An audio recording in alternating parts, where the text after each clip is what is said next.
नमस्कार दोस्तों, मैं दुष्यंत वशिष्ठ आपका स्वागत करता हूं स्टडी हब पर। तो जैसा कि हम सब जानते हैं कि इस साल G20 की अध्यक्षता हमारा प्यारा भारत कर रहा है। तो आज की इस वीडियो में हम जानेंगे उसी G20 के हिस्टोरिकल बैकग्राउंड के बारे में, उसका ऑर्गेनाइजेशनल स्ट्रक्चर क्या है, उसकी जियोपॉलिटिकल लेवल पर इतनी इंपॉर्टेंस क्यों है, उसके अलावा उसके क्रिटिसिज्म क्या क्या है। और इस वीडियो के लास्ट में हम ये भी जानेंगे कि इंडिया ने अपनी प्रेसिडेंसी के दौरान कौन से नए इनिशिएटिव और वर्किंग ग्रुप शुरू किए हैं, उसके अलावा कौन सी प्रायोरिटीज़ इस बार रखी गई हैं, साथ में इंडिया ने किन किन देशों को इनवाइट किया है और उससे हमें जियोपॉलिटिकल लेवल पर क्या क्या फ़ायदा होता है। दोस्तों, G20 या ग्रुप ऑफ 20 ये असल में एक ऐसा इंटर गवर्नमेंटल फोरम है जिसमें 19 देश और एक यूरोपियन यूनियन मेंबर है, जो आपस में मिलकर मेजर ग्लोबल इशूज़ जैसे कि international finance stability, climate change mitigation और सस्टेनेबल डेवलपमेंट जैसे मुद्दों पर मिलकर काम करते हैं। अगर इसके मेंबर देशों की बात की जाए तो उसमें है Argentina, Australia, Brazil, Canada, China, France, Germany, India, Indonesia, Italy, South Korea, Japan, Mexico, Russia, Saudi Arabia, South Africa, Turkey, United Kingdom, United States of America और यूरोपियन यूनियन। G20 के मेंबर देशों की अगर बात करें तो ये एक साथ मिलकर दुनिया की जीडीपी का 85%, ग्लोबल ट्रेड का 75% और ग्लोबल पॉपुलेशन का 2/3 से भी ज़्यादा कंट्रोल करते हैं।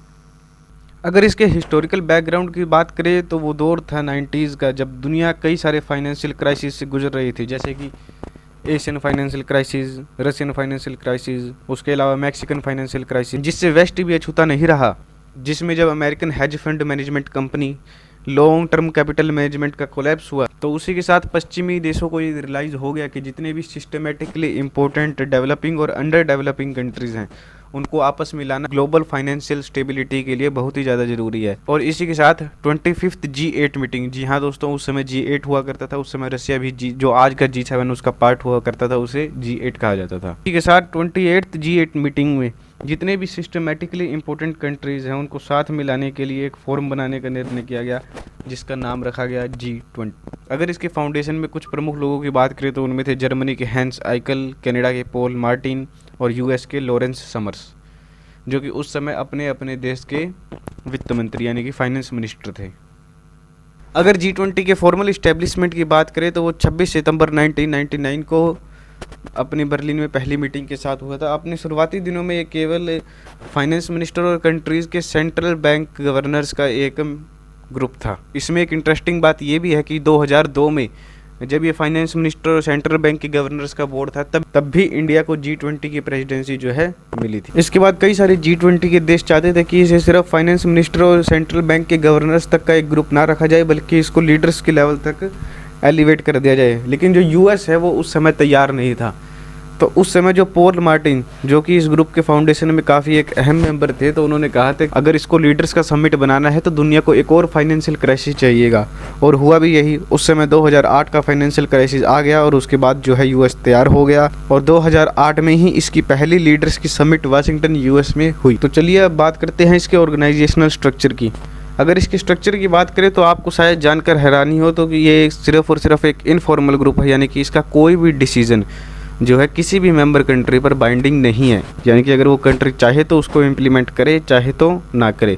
और साथ में इसका ना ही कोई परमानेंट सेक्रेटरीट है, ना ही कोई इसका स्टाफ है। G20 कंट्रीज़ के जो 20 मेंबर हैं, अगर उनमें बात करें तो जो 19 देश हैं उन देशों को तो उन कंट्रीज़ के रिस्पेक्टिवली हेड ऑफ स्टेट या हेड ऑफ गवर्नमेंट रिप्रेजेंट करते हैं, जबकि यूरोपियन यूनियन से 2 रिप्रेजेंटेटिव होते हैं, पहले प्रेसिडेंट ऑफ यूरोपियन काउंसिल और दूसरे प्रेसिडेंट ऑफ यूरोपियन कमीशन। ताकि G20 में एक कंटिन्यूटी बनी रहे, इसीलिए G20 में एक सिस्टम होता है जिसे कहा जाता है त्रायोका, जिसमें इमीडिएट पास्ट, प्रेजेंट और जो इसके बाद में G20 की प्रेसिडेंसी होल्ड करने वाला देश है वो उसका मेंबर होता है। G20 के जो 20 मेंबर हैं, अगर उसमें एक बार यूरोपियन यूनियन को साइड में कर दिया जाए तो जो 19 देश हैं उनको 5 ग्रुप में बांटा गया है, जिसमें अगर ग्रुप 1 और ग्रुप 2 को छोड़ दें तो बाकी तीनों ग्रुप रीजनल बेसिस पर बांटे गए हैं, जिसमें ग्रुप 1 के मेंबर हैं ऑस्ट्रेलिया, कनाडा, सऊदी अरेबिया और यूनाइटेड स्टेट्स। ग्रुप 2 में है इंडिया, रसिया, साउथ अफ्रीका और टर्की। ग्रुप 3 जो कि लैटिन अमेरिका का है उसमें है अर्जेंटीना, ब्राज़ील और मैक्सिको। अगर ग्रुप 4 की बात करें तो वो है वेस्टर्न यूरोप का, जिसमें है फ्रांस, जर्मनी, इटली और यूनाइटेड किंगडम। अगर ग्रुप 5 की बात करें तो वो है ईस्ट एशिया का, जिसमें अगर मेंबर कंट्रीज देखें तो है China, Indonesia, Japan, South Korea. हर साल G20 की जो प्रेसिडेंसी है वो एक ग्रुप से दूसरे ग्रुप को जाती है और उस ग्रुप में जितने भी मेंबर्स होते हैं वो G20 की प्रेसिडेंसी को लेने के लिए बराबर के हकदार होते हैं और ये ग्रुप को आपस में मिलकर तय करना होता है कि इस बार जो है G20 की प्रेसिडेंसी उनके ग्रुप की टर्म में कौन सा देश होल्ड करेगा। G20 की अगर वर्किंग की बात की जाए तो उसे मुख्यतः दो हिस्सों में बांटा गया है, यानी कि दो पैरेलल ट्रैक में बांटा गया है, जिसमें पहला है फाइनेंस ट्रैक और दूसरा है शेरपा ट्रैक। अगर फाइनेंस ट्रैक की बात की जाए तो ये फाइनेंस मिनिस्टर्स और देशों के सेंट्रल बैंक गवर्नर्स के द्वारा हेड किया जाता है, जिसमें अगर इसके मुख्य मुद्दों की बात की जाए तो वो रहते हैं global economy, infrastructure, financial regulation, financial inclusion, international financial architecture और इंटरनेशनल टैक्सेशन जैसे कई मुद्दे। और अगर दूसरे ट्रैक की बात की जाए शेरपा ट्रैक की, तो वो जो है हर शेरपा का एक इंडिविजुअल हेड होता है जो कि लीडर का रिप्रेजेंटेटिव होता है, जिसमें अगर फोकस एरिया की बात की जाए तो उसमें आते हैं agriculture, anti corruption, climate, digital economy, education, employment, energy, environment, health, tourism, trade and investment. इसके अलावा अगर शेरपा के वर्किंग ग्रुप की बात करें तो उसमें आते हैं agriculture working group, anti corruption working group, development working group, education working group, employment working group, energy transition working group और भी ऐसे कई सारे वर्किंग ग्रुप आते हैं। जिसमें अगर आप बात करें तो टूरिज्म वर्किंग ग्रुप की जो मीटिंग थी जम्मू कश्मीर में, वो भारत में काफ़ी चर्चा का विषय रही थी। इन दोनों ट्रैक्स के अलावा G20 के जो है इंगेजमेंट ग्रुप्स भी होते हैं, जिसमें जो है गवर्नमेंटल के साथ साथ नॉन गवर्नमेंटल पार्टिसिपेंट्स भी आते हैं, जिसमें अगर प्रमुख इंगेजमेंट ग्रुप्स की बात करें तो वो है business 20, civil 20, science 20, startup 20, think 20, women 20 और यूथ 20। G20 के इन मेंबर्स देशों के अलावा G20 में कुछ जो है परमानेंट इन्वाइटीज भी होते हैं, जैसे कि अगर परमानेंट इन्वाइटीज में देशों की बात करें तो उसमें आता है स्पेन, और अगर इंटरनेशनल ऑर्गेनाइजेशंस की बात करें तो उसमें आते हैं मुख्यतः United Nations, International Monetary Fund, World Bank, World Health Organization, World Trade Organization, Financial Stability Board, Organization for Economic Corporation and Development, उसके अलावा एशियन देश, International Labour Organization, African Union, New Partnership for Africa's Development, और उसके अलावा कुछ major international organisation और कुछ देशों को जो प्रेसिडेंट कंट्री है वो भी इनवाइट करता है। इस पार्ट में हम जानेंगे कि आखिर G20 में ऐसा क्या है कि जब भी इसकी मीटिंग होती है तो पूरी दुनिया की अटेंशन इसकी मीटिंग पर चली जाती है कि इस मीटिंग में क्या होगा, इसकी डिक्लेरेशन में क्या रखा जाएगा और ये देश मिलकर जो है इस मीटिंग में क्या डिसीजन लेंगे। जैसा कि वीडियो की स्टार्टिंग में भी बताया गया था कि G20 देश आपस में मिलकर पूरी दुनिया का 85% से ज़्यादा ग्लोबल GDP को जो है कंट्रोल करते हैं। तो जिन देशों के पास पूरी दुनिया का 85% से ज़्यादा GDP है, तो वो देश अगर कोई फैसला लेते हैं मिलकर तो वो अपने आप में एक बहुत बड़ा फैसला हो जाता है। उसके अलावा दुनिया का 75% से ज़्यादा ग्लोबल ट्रेड भी यही देश मिलकर कंट्रोल करते हैं। उसके अलावा दुनिया की 2/3 पॉपुलेशन भी इस ग्रुप के पास ही है। और अगर इसके मेंबर कंट्रीज़ की बात की जाए तो वो जो बाकी दूसरे ऑर्गेनाइजेशन के मेंबर हैं उसमें है P5 यानी कि परमानेंट 5, जिनके पास UN सिक्योरिटी काउंसिल में वीटो पावर है। उसके अलावा ब्रिक्स देशों के जो मेंबर हैं यानी कि ब्राज़ील, रसिया, इंडिया, चाइना, साउथ अफ्रीका, वो भी इसके मेंबर हैं। उसके अलावा मिडल पावर्स का जो ग्रुप है मिक्ता भी इसके मेंबर हैं। उसके अलावा G7 देश हैं वो तो इसके मेंबर है ही है। उसके अलावा G4 जो कि यूनाइटेड नेशन सिक्योरिटी काउंसिल और उसके स्ट्रक्चर में बदलाव चाहते हैं वो भी इसके मेंबर हैं, जिसमें ब्राज़ील, जर्मनी, इंडिया, जापान ये जो हैं इसके मेंबर हैं। उसके अलावा जितने भी मेजर इंटरनेशनल ऑर्गेनाइजेशन हैं जैसे कि United Nation, International Monetary Fund, World Bank, World Health Organization, World Trade Organization, वो जो हैं यहाँ पर बुलाई जाती हैं। तो उन देशों का भी एक कह सकते हैं इनडायरेक्टली सहयोग रहता है। उसके अलावा इसके जो मेंबर कंट्रीज़ हैं 20, उनके पास आपस में अगर उनका वोट शेयर कंबाइन कर दे तो इंटरनेशनल मॉनेटरी फंड जो कि किसी भी डूबते हुए देश के लिए कह सकते हैं संजीवनी बूटी का काम करता है, उसकी 50% से भी ज़्यादा वोटिंग शेयर है। यानी कि देश चाहें तो किसी भी देश को फंड दे सकते हैं, कि चाहें तो किसी भी देश को फंड ना दे सकते हैं। इसके अलावा जितने भी रीजनल फाइनेंशियल इंस्टीट्यूशंस हैं जैसे कि Asian development bank, African development bank, European bank for reconstruction and development, ये जो सभी इंस्टीट्यूशन है ये भी G20 के मेंबर देशों द्वारा ही कंट्रोल किए जाते हैं। अब अगर G20 इतना बड़ा ग्रुप है तो ऐसे तो हो नहीं सकता इसके कोई क्रिटिसिज्म भी ना हो। तो आइए देखते हैं कि G20 के क्रिटिसिज्म क्या क्या है। G20 के अगर पहले और सबसे बड़े क्रिटिसिज्म की बात करें तो वो है इसकी मेंबरशिप की एक्सक्लूसिविटी, कि इसकी मेंबरशिप जो है बहुत ही कम कंट्रीज़ के पास है। कि UN में तो 196 कंट्रीज़ हैं और G20 के मेंबर देश सिर्फ एक तरीके से देखे तो डायरेक्टली 19 है, क्योंकि 20 तो यूरोपियन यूनियन है। तो केवल और केवल यूनाइटेड नेशन यानी कि पूरी दुनिया के सिर्फ और सिर्फ 10% देश जो है इसके मेंबर हैं। इसके अलावा G20 का एक बड़ा क्रिटिसिज्म ये भी है कि इसकी मीटिंग्स जो है वो है क्लोज डोर होती है और दुनिया को उन मीटिंग्स के बारे में कि ये लीडर्स आपस में क्या बात कर रहे हैं कुछ नहीं पता होता, और ये जो है बहुत ही कम ट्रांसपेरेंट ग्रुप है। साथ ही साथ बहुत बार इसकी जो है लीगल अथॉरिटी पर भी सवाल उठाया जाता है कि इसका कोई लीगल चार्टर तो है नहीं जैसे कि यूनाइटेड नेशन का है, इसके डिसीजन भी बाइंडिंग नहीं है, तो फिर आखिर ऐसे ग्रुप का फ़ायदा क्या। इसके अलावा जो इसका होस्ट कंट्री होता है कई बार उस देश में भी जो है प्रोटेस्ट शुरू हो जाते हैं कि G20 की मीटिंग का इतना खर्चा क्यों करना, जिसमें अगर आप फेमस प्रोटेस्ट की बात करें तो वो है 2006 में ऑस्ट्रेलिया में हुई G20 की मीटिंग।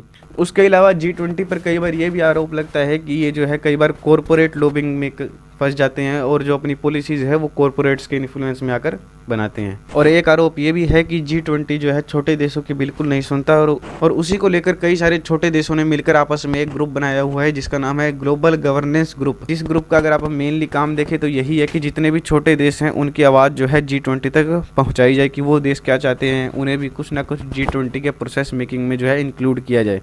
और अगर इस ग्रुप की देखें तो लीडरशिप जो है वो एज्यूम कर रखी है सिंगापुर ने। आज G20 की प्रेसिडेंसी जो कि इंडिया के पास है ये अपने आप में एक सबूत है कि आज की जियोपॉलिटिक्स में इंडिया का स्टेचर कितना बड़ा हो चुका है। उसके अलावा G20 की प्रेसिडेंसी भारत के पास होना ये हमारे राष्ट्रीय गौरव का तो एक विषय है ही है, लेकिन उसके साथ में ये हमारे लिए एक मेजर जियोपॉलिटिकल एडवांटेज का भी विषय है। 1 दिसंबर 2022 को बाली समिट के दौरान G20 की प्रेसिडेंसी जो है इंडोनेशिया से भारत को सौंपी गई और उसी के साथ ये पहली बार था कि G20 त्रयोका जिसमें इमीडिएट पास्ट, प्रेजेंट और फ्यूचर के मेंबर होते हैं उसमें जो है सिर्फ और सिर्फ ग्लोबल साउथ के देश हैं जिसमें इंडोनेशिया, इंडिया और ब्राज़ील थे।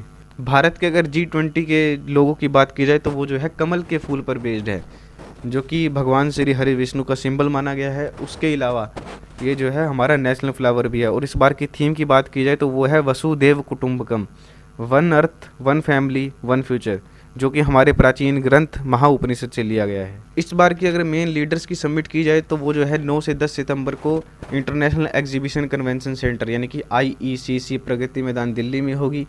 उसके अलावा इंडिया ने अपनी प्रेसिडेंसी के दौरान जो है 6 प्रायोरिटीज़ रखी हैं जिसमें कि पहली है ग्रीन डेवलपमेंट, क्लाइमेट फाइनेंस और लाइफ यानी कि लाइफस्टाइल फॉर इन्वायरमेंट। दूसरी accelerated inclusive and resilient growth. तीसरी accelerating progress on sustainable development goals यानी कि SDGs।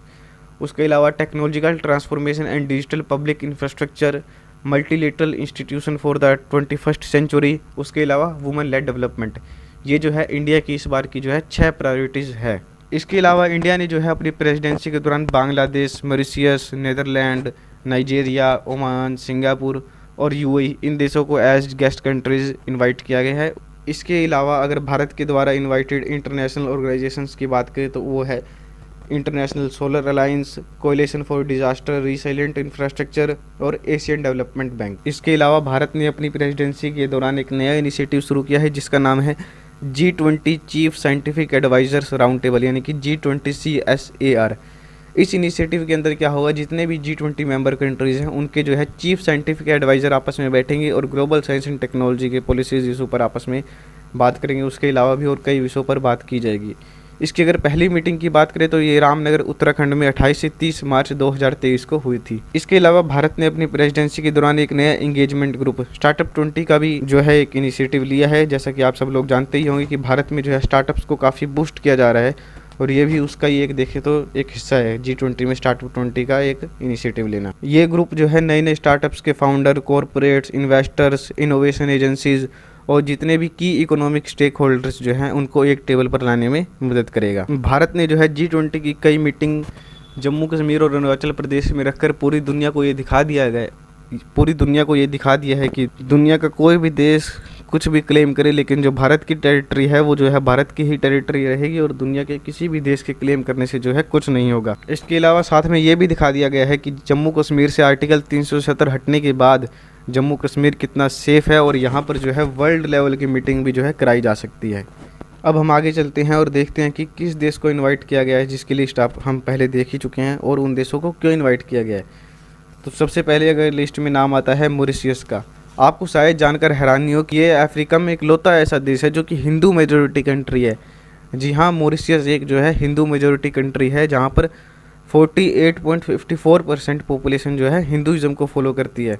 उसके अलावा 67.4% लोग जो हैं यहाँ पर इंडियन एथनिसिटी के हैं। उसके अलावा मॉरिशस और इंडिया के बीच में एक फ्री ट्रेड एग्रीमेंट भी साइंड है। उसके अलावा भारत जो है मॉरिशस में एक मिलिट्री बेस भी बनाना चाहते हैं और पिछले साल अगस्त 2022 में ऐसी खबरें भी आई थी कि भारत जो है मिलिट्री बेस का कंस्ट्रक्शन कर रहा है मॉरिशस में।